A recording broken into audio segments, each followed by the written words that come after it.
Hi everyone, welcome back to the channel. It's a beautiful morning today in Dorset and the sun is about to rise, and I thought I could take you with me on one of my wildlife adventures. So let's hop in the car and see what we can find.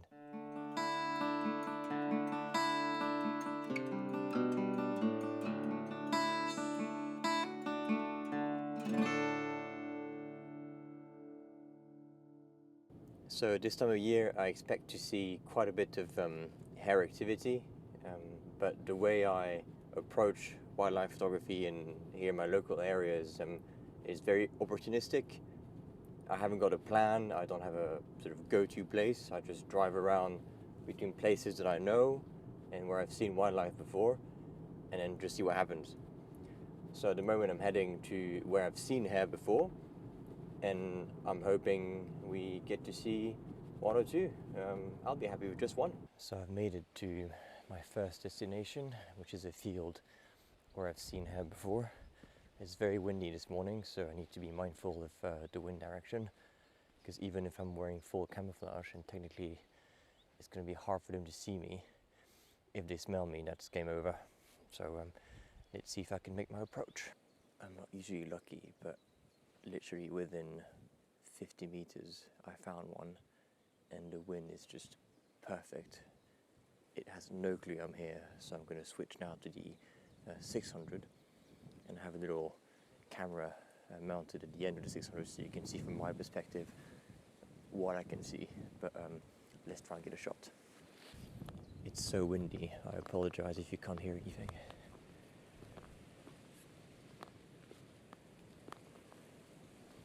There he is.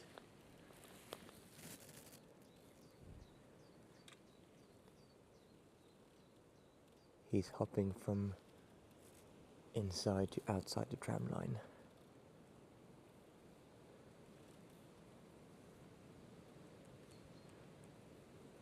Oh, it's getting closer.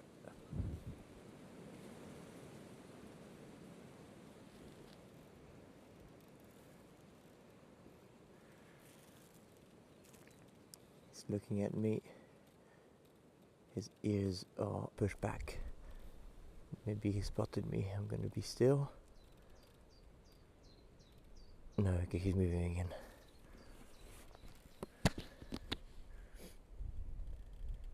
Oh, this is great.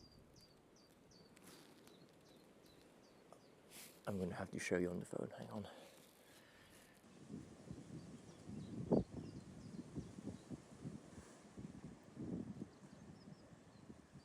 Well, how was that for an encounter? I'm usually not that lucky, but I think considering it's so windy and I was downwind, plus I'm in the cover of this hedgerow, and the poor thing had the full force of the sunrise in its face. I think he had absolutely no clue I was here. So yeah, that's the shot in the can much earlier than I thought. So I'm not sure what to do now, because the plan for this video was to take you with me in the field and see how I capture my photographs, and then to maybe bring you home and in front of the computer screen and show you what I do with the images. So yeah, I might just wander around, see if I can capture anything else. If I do, I will then add it and cut to that next portion in a second. And if you see me straight in front of my computer screen, then it means that was it. That was my encounters for today. So see you in a second, guys. Well, hello again.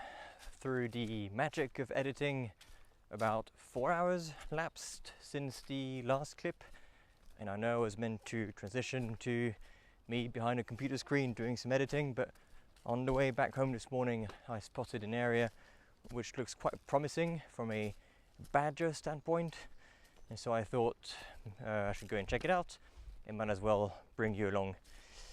The image quality might have taken a hit because I'm now no longer on my main camera, which is now attached to the 600, but on my iPhone. So apologize for this, but you know what they say, the best camera is the one you have on you. So yeah, let's go and check it out. Well, unfortunately on close inspection, so these are definitely badger holes. You can tell by the shape and size of them. But there's no sign of recent activity. No tracks. The clay is quite mossy, so it hasn't been disturbed in a while. So I think this was a set, but is now abandoned. So always good to check. And the search continues for this year's badger set.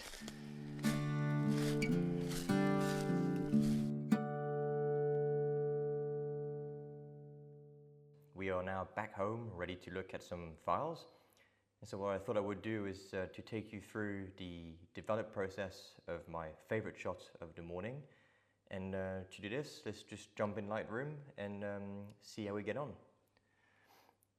So as you can see, I'm here in Lightroom Classic.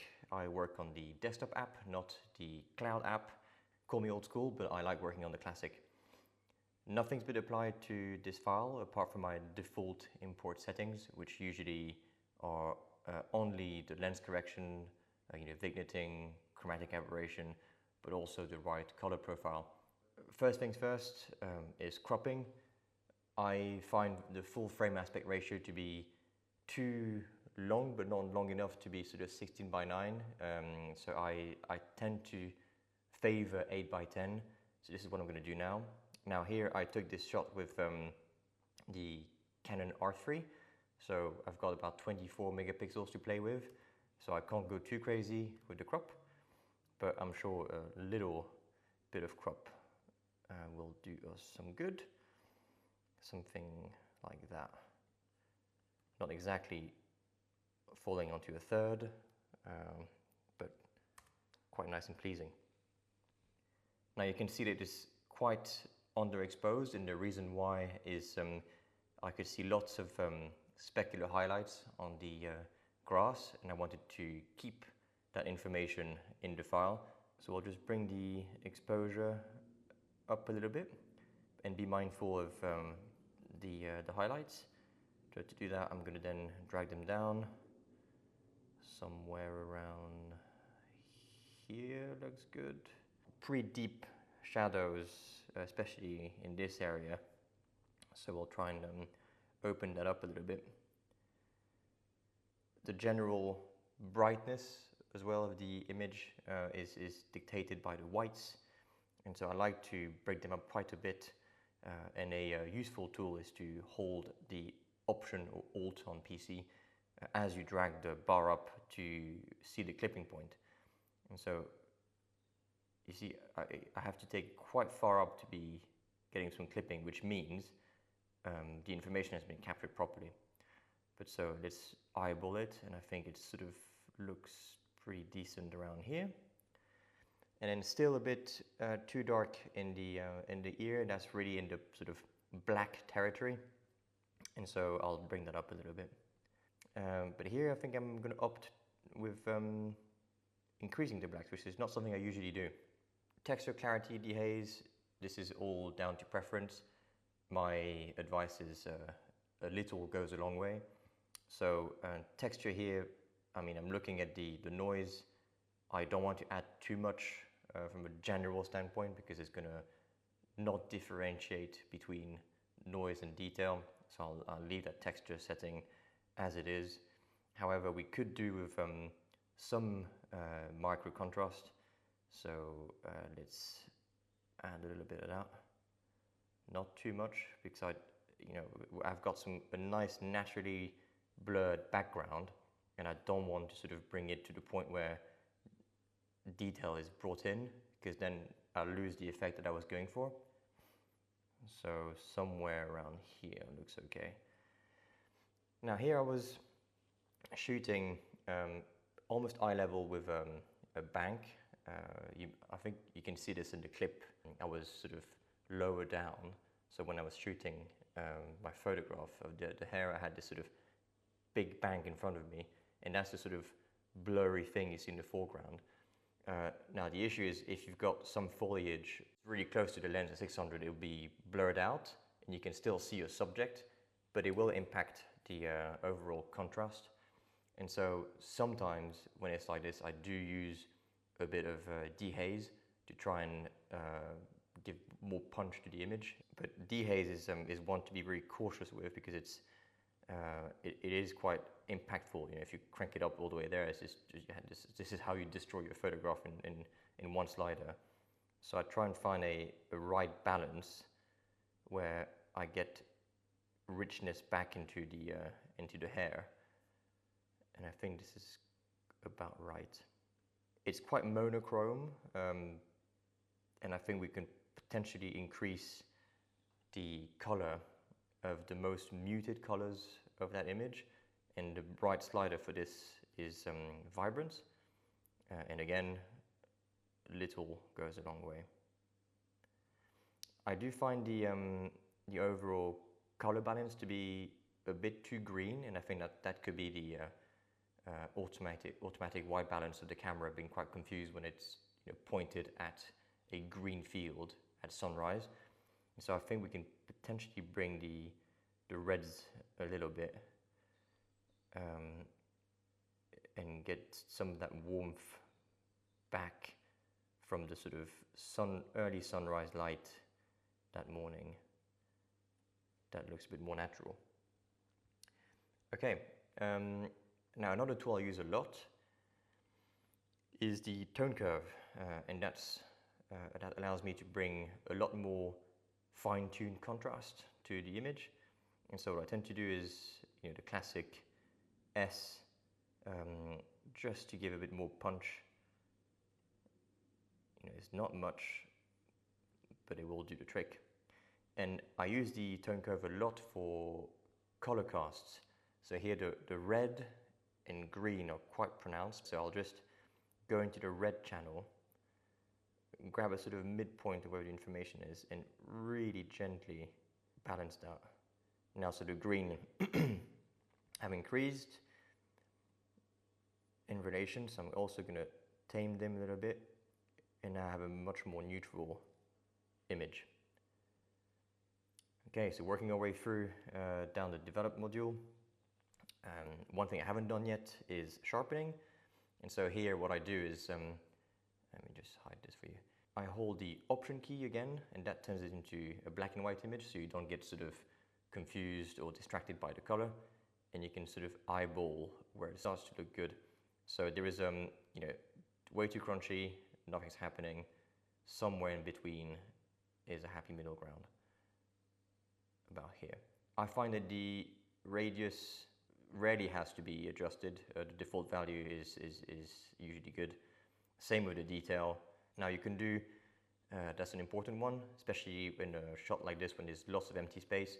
The masking tool, again, holding the Option or Alt key, I'm able to see what I'm excluding from my sharpening mask. So that's a pretty good result. Now, recently Lightroom includes a pretty powerful denoise tool.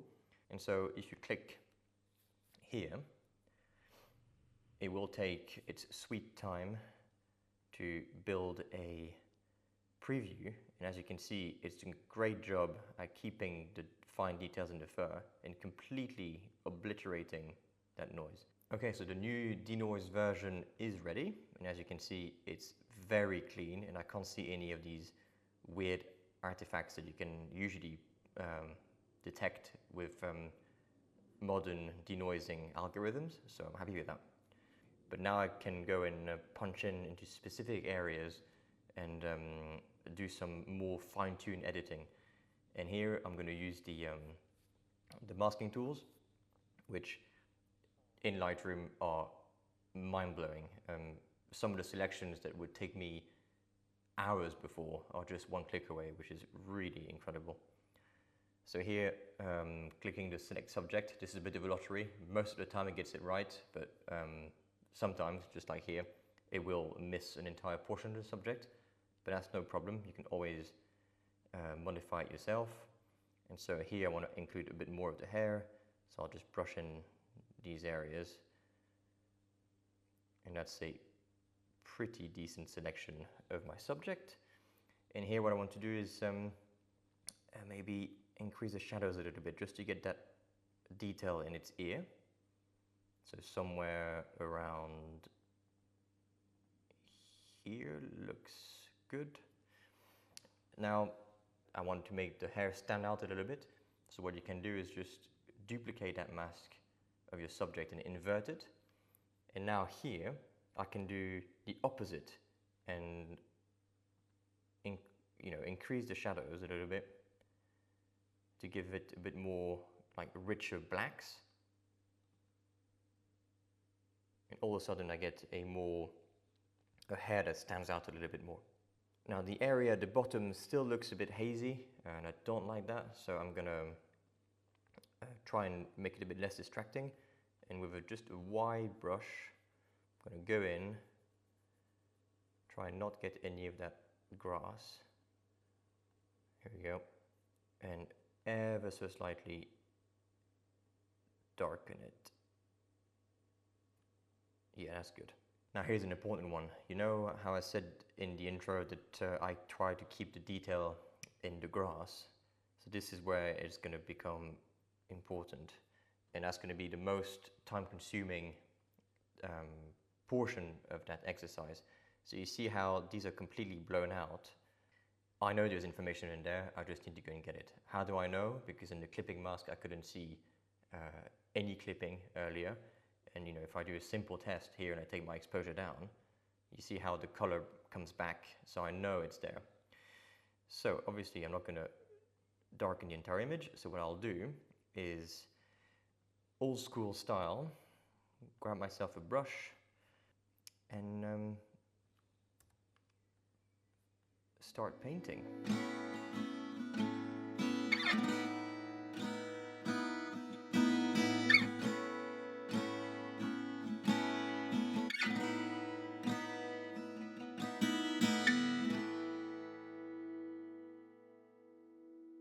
Okay, so this is most of the heavy lifting done, and I think it makes a big difference if you just sort of flick on and off. These blown out highlights I find really distracting, and all of a sudden you get all that detail back. I think that's a great success. So now the issue is I think it's still too dark, and I don't want to have gone through all this effort to recover that detail in the highlights, only to have blown them up again by increasing the whites. And so here what I do is I will just duplicate and invert the mask I've just created, but also I'll just triple check by subtracting a certain range of the luminance spectrum. And so I want to make sure that the utmost highlights are excluded. And so I will just play with that luminance slider until I know, and I can see here all these areas that I do not want to affect are not red. So I can now bring the whites up to a more realistic level. So that's the final image. Pretty pleased with it. And if you see the start, there we go. So really dark, greenish, some risk of losing detail in the highlights, and then with a bit of work I get it back to how I saw it in the field, with rich tonality, good contrast, information everywhere, and a subject that stands out. And that's it. This is how I edit a typical photograph. Obviously every single picture is going to be different, but I try and apply the same principles, keep it real, try and represent it as accurately as possible to what I saw in the field, keep the detail where it's important, not add or remove anything that wasn't here. Hoping to do more of these in the future, but if you have any questions or suggestions for more content, please leave them down below in the comment. But until next time, thanks for coming along, and see you out there.